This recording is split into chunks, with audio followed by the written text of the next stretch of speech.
24 घंटा लगातार बिना रुके रैंक पुश करे तो क्या उसकी रैंक ब्रॉन्ज से ग्रैंड मास्टर हो पाएगी? तो इसको चेक करने के लिए मैं राकेश भाई फन2 भाई एक नई आईडी बना लेते हैं जिसका नाम हम नूबड़ा 1, नूबड़ा 2 और नूबड़ा 3 रखते हैं। तो अब देखते हैं क्या हम 24 घंटा खेल कर ब्रॉन्ज रैंक को ग्रैंड मास्टर में कर पाएंगे। तो 5 तारीख को सुबह के 10:04 पे हम पहला मैच स्टार्ट करते हैं। लेकिन यहीं पे एक प्रॉब्लम आ जाती है, हमारी मैच मेकिंग लगी नहीं रही होती है। हम 2 मिनट वेट करते हैं, 3 मिनट वेट करते हैं, लेकिन मैच मेकिंग लगती ही नहीं है। एंड फिर मेरे दिमाग में एक चुल उठती है कि क्यों ना खच खच किया जाए। जिनको नहीं पता कि खच खच क्या होता है वो ये होता है। तो ऐसा करने के बाद नो कनेक्शन एरर आने लग गया था। तो मैंने नूबड़ा 2 और नूबड़ा 3 को बोला कि अगर आपकी मैच मेकिंग हो रही है तो उसे कैंसिल कर दो क्योंकि मैं रिस्टार्ट करके आ रहा हूँ। एंड रिस्टार्ट करके आने के बाद मैं देखता हूँ कि यहाँ पे फन2 भाई तो आ गए हैं, लेकिन राकेश भाई पता नहीं कैसे प्लेइंग में चले गए हैं। तो डुओ में मैच स्टार्ट भी नहीं हो रहा था। तो मैंने फन2 भाई को बोला कि चलो सोलो खेल के आते हैं। और जैसे ही मैं सोलो में स्टार्ट करता हूँ एकदम से स्टार्ट हो जाता है और मैं देखता हूँ कि फन2 भाई मेरे साथ आ गए हैं। हम दोनों ने सोलो स्टार्ट किया था लेकिन एक ही गेम में आ गए। तो हमारी इस आईडी का पहला मैच था। तो सामने वाले एनिमी एकदम ही नूब आते हैं तो उन्हें हम रुला के मारते हैं, बड़े आराम से ये वाला मैच जीत जाते हैं। फिर उसके बाद राकेश भाई अपने एक ऐसे सब्सक्राइबर को बुलाते हैं जिसकी रैंक बहुत ही कम हो ताकि हमारी मैच मेकिंग हो पाए। तो हमें शिवम भाई मिलते हैं और इनके रिलेटेड आपको एक मैं बहुत ही इंटरेस्टिंग बात बताने वाला हूँ वीडियो के आखिरी में। तो शिवम के आने के बाद मैच शुरू होने में थोड़ा तो टाइम लगता है लेकिन मैच शुरू हो जाता है। तो हम सबकी अभी ब्रॉन्ज ही रैंक है तो सामने वाले एनिमी ऑब्वियसली बहुत ही ज्यादा नूब आने वाले हैं तो उन्हें तो हम बड़े आराम से मार देते हैं। इसी तरह इस वाले मैच को भी बुया कर लेते हैं। फिर काफी सारे मैचेस इसी तरह जीतने के बाद 11:04 पे मेरी रैंक ब्रॉन्ज से सिल्वर पे आ जाती है। तो पूरा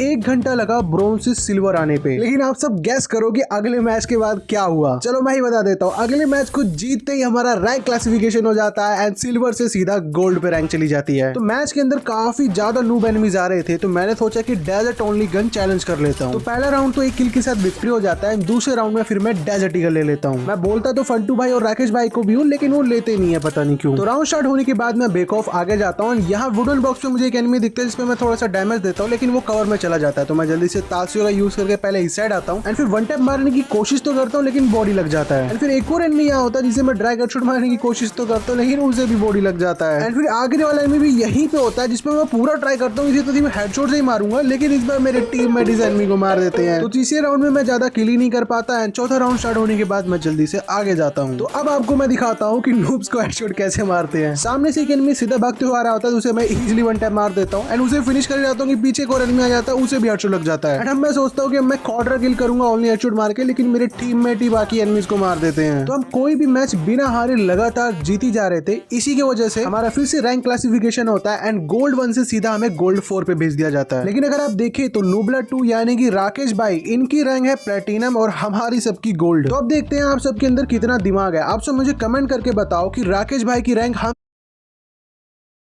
दोनों से ज्यादा कैसे है। इसके बाद हम 1-2 मैच और खेलते हैं एंड 1142 पे मेरी रैंक भी प्लेटिनम 1 हो जाती है। तो ये रैंक हमारी बुलेट ट्रेन से भी तेज बढ़ रही थी। 2 मैच खेलने के बाद वापस रैंक क्लासिफिकेशन होता है और प्लेटिनम 3 रैंक हो जाती है। तो अगर आप देखो तो हम सबका नाम भी नूबड़ा है और हमने कपड़े भी नूबड़े वाले ही पहने हैं, पर हम खेल प्रो प्लेयर्स की तरह थे। तो मैंने उस वक्त सोचा कि अब मैं नूब बनकर खेलूंगा। तो अब मैं स्प्रिंट बटन का बिल्कुल भी यूज नहीं करूंगा, सिर्फ जॉयस्टिक का यूज करके पूरा मैच खेलूंगा। और अभी के टाइम जो एनिमीज आ रहे हैं वो काफी ज्यादा एवरेज है, मतलब बुरा नहीं खेल रहे और ना ही बहुत अच्छा खेल रहे हैं। तो राउंड स्टार्ट होते ही मैं जॉयस्टिक का यूज करना शुरू कर देता हूँ एंड जॉयस्टिक का यूज करके धीरे धीरे करके आगे बढ़ता हूँ। फिर थोड़ी देर बाद मैं यहाँ पहुंच जाता हूँ। तो एक एनिमी नीचे दिखता है जिसे मैं थोड़ा सा डैमेज देता हूँ। उसके बाद एक एनिमी मुझे ऊपर दिखता है जिसे मैं काफी ज्यादा डैमेज देता हूँ लेकिन मेरा टीममेट उसका सोने एक्टिवेट कर देता है। और नीचे एक एनिमी पास आ जाता है तो उसे मैं हेडशॉट से काफी ज्यादा डैमेज देता हूँ लेकिन एक एनिमी छोटा कट्टा लेकिन मेरे पीछे बढ़ जाता है। तो मैं तासियो का यूज करके जल्दी से कवर में आता हूँ। फिर उस एनिमी को भी थोड़ा बहुत डैमेज देके नॉक कर देता हूँ। तो फर्स्ट राउंड इस तरह जीत जाते हैं। और आपको मैं बता दूं कि अच्छा हुआ सुबह हमने 10 बजे से रैंक पुश करना शुरू कर दिया था। तो 2-3 घंटे हो गए थे हमें लगातार रैंक पुश करते वक्त, लेकिन अभी तक हम बिल्कुल भी बोर नहीं हुए थे क्योंकि हम सब बातचीत करके मस्ती मजाक में खेल रहे थे। लेकिन रात में जो हमारी हालत हो जाती है वो आपको मैं आगे बताता हूँ। तो सेकंड राउंड में जॉयस्टिक का यूज करके एनिमी के पास पहुंचने से पहले ही हम राउंड को जीत जाते हैं। थर्ड राउंड में बहुत ही अच्छी शुरुआत होती है। राउंड स्टार्ट होते हैं मैं इस साइड आता हूँ। एक एनिमी मुझे ओपन में दिखता है जिसे मैं हेडशॉट मार के नॉक कर देता हूँ। जल्दी से उसे फिनिश करता हूँ, आगे जाता हूँ लेकिन एक एनिमी मुझे डैमेज देने लग जाता है। तो मैं तासियो का यूज करके जल्दी से कवर में आता हूँ। ये तो अच्छा हुआ कि तासियो जॉयस्टिक पे यूज हो जाता है, नहीं गई तो बहुत ज्यादा गड़बड़ हो जाती है। थोड़ी देर बाद मैं यहाँ देखता हूँ कि शिवम नॉक फिनिश हो गए हैं, तो मैं जॉयस्टिक का यूज करके डबल डोर के ऊपर जा रहा होता हूँ कि यहाँ पे नूबड़ा 3 यानी कि फंटू भाई ऊपर जाते हैं, लेकिन वो भी नॉक हो जाते हैं। तो जल्दी से ऊपर जाने के लिए मैं ताजू का यूज करता हूँ, ऊपर आते एनिमी को हेडशॉट मार के खत्म कर देता हूँ। फोर्थ राउंड में मैं AWM ले लेता हूँ क्योंकि शॉर्ट रेंज में जब तक मैं एनिमी के पास पहुंचता हूँ तब तक मेरे टीममेट से एनिमी को मार देते हैं, इसलिए मैं AWM ले लेता हूँ ताकि लॉन्ग रेंज में एनिमी को मार पाऊँ। राउंड स्टार्ट होने के बाद मैं काफी देर तक यहाँ वहाँ भटकता रहता हूँ जॉयस्टिक का यूज करके, लेकिन कोई भी एनिमी मुझे नहीं टकरता है। फिर थोड़ी देर बाद मुझे यहाँ कंटेनर के पास एक एनिमी दिखता है जिसे मैं AWM के एक शॉट से ही नॉक कर देता हूँ। लास्ट का एक एनिमी बचा होता है, उस पर मेरे सारे टीममेट्स टूट पड़ते हैं, हम बड़े आराम से ये वाला मैच बुया कर लेते हैं। फिर उसके बाद वक्त ऐसी बीतता रहता है, हम लगातार मैचेस को जीतते जाते हैं, जीतते जाते हैं, जीतते जाते हैं, और इसी बीच हमारी रैंक प्लेटिनम से डायमंड हो जाती है और डायमंड से डायमंड 2। तो अब आप देखो, जब हमारी रैंक ब्रॉन्ज थी तब हमें शिवम भाई मिले थे, उनकी रैंक गोल्ड पे थी, लेकिन अब अगर आप रैंक देखो तो हम सब यहाँ पे डायमंड पे पहुंच चुके हैं और शिवम भाई अभी भी प्लेटिनम पे है। तो ऐसा क्यों हुआ मैं आपको जल्दी से समझा देता हूँ। तो हम तीनों बहुत ज्यादा रश करके खेल रहे थे, जिसकी वजह से कभी राकेश भाई MVP बनते, कभी फंटू भाई MVP बनते, तो कभी मैं बनता। तो इसकी वजह से शिवम भाई को बहुत कम किल्स करने को मिलते थे और वो ना ही MVP बन पाते थे। तो इसकी वजह से इनको प्रोटेक्शन पॉइंट कम मिलता था और इन्हें एक्स्ट्रा स्टार नहीं मिलता था। इसी की वजह से हमारी रैंक शिवम से ज्यादा हो गई। तो 12:48 तक मेरी रैंक डायमंड 3 पहुंच गई थी। और अगर आप हमारी स्ट्रीक देखो तो वो है अभी 23 की, मतलब हमने 25 मैचेस के अंदर ही डायमंड रैंक कर ली थी। तो मुझे लगा क्या पता हमारी इस बार 100 की स्ट्रीक बन जाए, यही सोच के हम और जल्दी मैचेस को जीतना शुरू कर देते हैं। एंड हमारी स्ट्रीक 24, 25, 26, 27 और 28 होती है। एंड फिर एक ऐसा मैच आता है जिसमें 1 सेकंड के लिए सबकी दिल की धड़कनें रुक जाती है। तो ये फंटू भाई का POV है। तो यहाँ पे 2-2 का स्कोर हो गया था। राउंड स्टार्ट होने के बाद फंटू भाई एक ही एनिमी को 2 बार नॉक करते हैं। कुछ देर बाद पता नहीं कैसे राकेश भाई, मैं और शिवम तीनों ही हम नॉक फिनिश हो जाते हैं। तो फिर आखिरी में फंटू भाई यहाँ शिप के ऊपर आ जाते हैं। एक एनिमी को यहाँ से भी वो नॉक कर देते हैं, लेकिन आखिरी में एनिमी उन्हें भी मार देता है। फिर अगला राउंड जीत के हम 3-3 का स्कोर कर देते हैं और ये वाला राउंड हम बस जीतने वाले होते हैं। 2v1 की सिचुएशन हो गई होती है, लेकिन पता नहीं कैसे मैं नॉक हो जाता हूँ और फिर पूरी सिचुएशन ही चेंज हो जाती है और शिवम भाई इतना अच्छा नहीं खेल पा रहे थे, जिसकी वजह से हम ये वाला मैच हार जाते हैं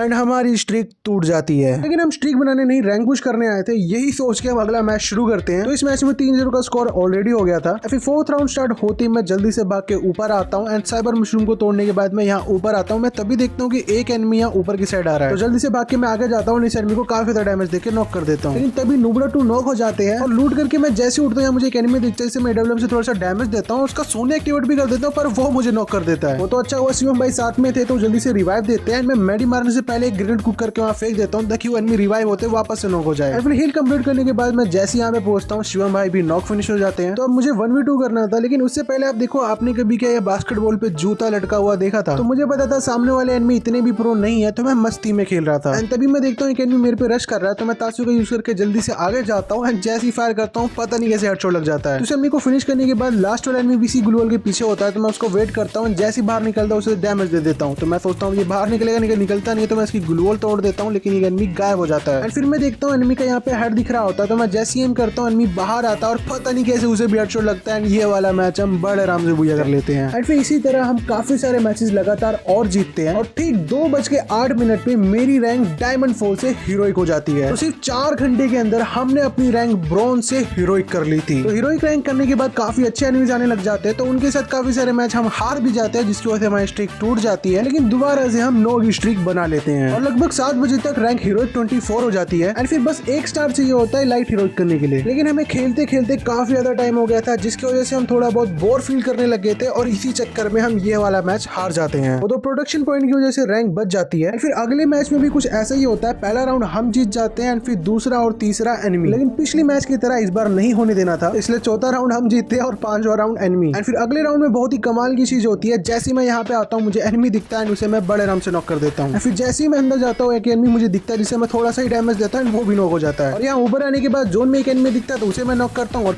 राउंड एनिमी। एंड फिर अगले राउंड में बहुत देता हूँ और यहाँ टनल में आने के बाद एक एनिमी दिखता है, जिसे मैं काफी ज्यादा डैमेज देता हूँ। लेकिन थोड़ी देर बाद ही एनिमी का टीममेट ग्रेनेड कुक करने लग जाता है, तो मैं जल्दी से आगे रश करता हूँ एंड जो एनिमी ग्रेनेड कर रहा होता है उसे सबसे पहले नॉक करता हूँ, उसके बाद वापस पीछे भाग आता हूँ और तभी पीछे से जोन में आना शुरू हो जाता है, तो एनिमीज रश कर देते हैं, लेकिन उनको मैं काफी ज्यादा डैमेज देता हूँ। एक एनिमी को नॉक करने के बाद मैं देखता हूँ कि एक एनिमी यहाँ पे डाउन पड़ा है, जो कि रिवाइव होता है, तो मैं उसे खत्म करता हूँ, फिर से ऑर्डर किल हो जाता है। फिर इसके बाद मेरी रैंक एलीट हीरोइक हो जाती है और इतनी ज्यादा रैंक हो जाने की वजह से सामने वाले एनिमीज भी काफी ज्यादा अच्छे आ रहे थे। तो सारे मैच मैचेस को जीतना काफी ज्यादा मुश्किल हो रहा था, जिसकी वजह से हमें काफी ज्यादा टाइम लग रहा था रैंक पुश करने में। और ऊपर से सुबह से हम गेम खेल रहे थे, तो जिसकी वजह से हम काफी ज्यादा थक भी गए थे, लेकिन फिर भी हम रैंक पुश करते रहते हैं। लगभग 11:30 बजे तक मेरी रैंक हीरोइक 45 हो जाती है और उसके बाद हम सब बहुत ज्यादा थक गए थे। 12 बजे तक राकेश भाई का मास्टर रैंक हो जाता है, बचते हैं सिर्फ मैं और फंटू भाई। तो हम जल्दी से सोने चले जाते हैं और अगले दिन जल्दी उठ के हम रैंक पुश करते हैं और 10 बजे से पहले ही फंटू भाई और मेरा मास्टर रैंक हो जाती है। तो इस तरह हमने सिर्फ 24 घंटे के अंदर ब्रॉन्ज से मास्टर रैंक करी है। तो अब अगर आप चाहते हो कि हम 24 घंटे के अंदर ग्रैंड मास्टर करें, तो आपको बस इतना करना है, आपको इस वीडियो को कुछ लोगों को शेयर कर देना है एंड जल्दी से इस वीडियो पे 10K लाइक्स कंप्लीट कर देना है। 10K लाइक्स होने के बाद 24 घंटे के अंदर आपको हम ग्रैंड मास्टर करके भी दिखाएंगे। कि अगर आप इस वीडियो को अभी तक देख रहे हो तो कमेंट में जाके ग्रैंड मास्टर सून लिख देना, इससे मुझे पता चल जाएगा कि आप